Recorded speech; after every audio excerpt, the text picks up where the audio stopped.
કહું બંક નાળ ત્રિવેણી મોય કોણું વાકું ને જીવું છે ત્યોય તો થઈને સંત બ્રહ્માંડમાં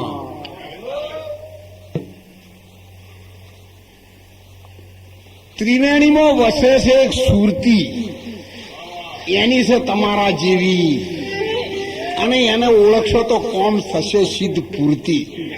એનો રાખ્યો છે ત્રિવેણીમાં વાસ, અને તો ઉડીને જાય છે, અને એ છે સૌના આત્મા તણો. જે પ્રકાશ છે ને એ જ સુરતા, અને પ્રકાશ જેની અંદરથી આવે છે એ પરિબ્રહ્મ નારાયણ પરમાત્મા. આ પરચુણીય અજવાળા નહીં. જેવી અહીંયા ત્રિવેણી છે એવી ત્રિવેણી ગગન મંડળમાં થાય, અને એ ત્રિવેણી ની વચ્ચોવચ એક રઈના દાણા જેવું કાળું છિદ્ર પડે, અને એ ફાટે, અને ફાટે ને ત્યારે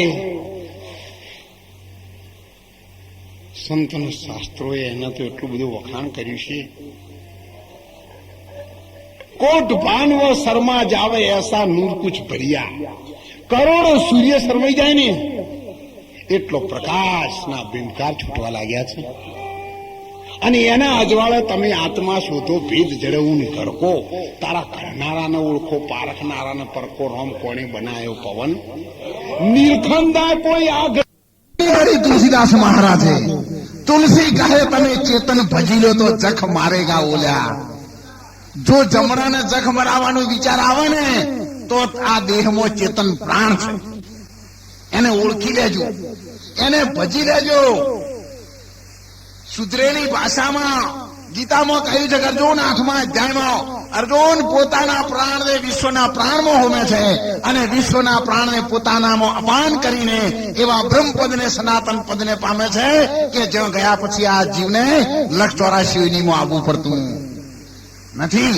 એટલે ભક્તિ તમારે કરજો. તમે રોટલા ખવડાવશો તો પુણ્ય થાય, કોકનું ટોપું કરશો તો શરીર સારું મળશે, કોકને કન્યાદાન દેહો તો તમને એટલું ધન મળશે, ભગવાન હજારો ઘણું કરીને હાલશે. એક બાજરીનો દોણો વાવો, કોહણામાં 1000 દોણા આવે છે, આ બધું મળશે. પણ આત્માની ઓળખાણ સિવાય, આ ચેતનની ઓળખાણ સિવાય પરિબ્રહ્મ નારાયણ પરમાત્માનો સાક્ષાત્કાર નહીં થાય, નહીં થાય અને નહીં થાય. એટલે ઢીંગલાની રમત જે દીકરી કુંવારી હોય ને એ રમે, પણ એક વખત એના ઘેર લગ્ન કરીને જઈને આવે ને પછી ઢેગલાને પાટું મેલે.